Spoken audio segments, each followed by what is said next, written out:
આજ રોજ તારીખ 19/8/26 ના રોજ ભરૂચ જિલ્લાના આમોદ તાલુકાના વાસણા ગામની બહેનો દ્વારા શીતળા સાતમ પર્વ નિમિત્તે બહેનો દ્વારા પૂજા અર્ચના કરવામાં આવેલી હતી. બળિયા બાપજી મંદિર ખાતે જૂની પરંપરા વર્ષોથી ચાલી આવી રહી છે તે આજે પણ બહેનો દ્વારા ટકાવી રાખવામાં આવેલી છે અને પૂજા અર્ચના કરવામાં આવે છે. CRD trust news Bharuch Gujarat bureau chief Mahesh Vasava.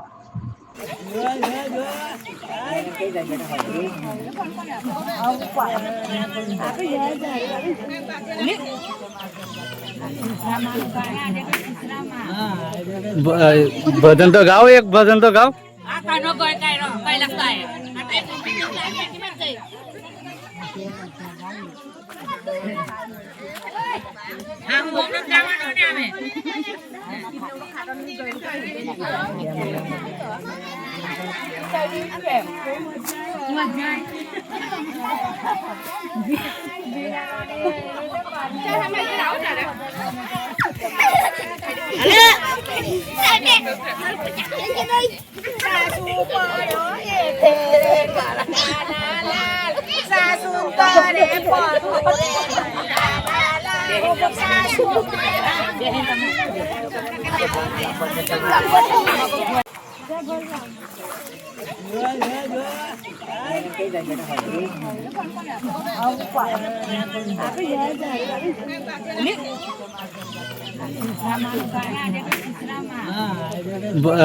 भजन तो गाओ, एक भजन तो गाओ.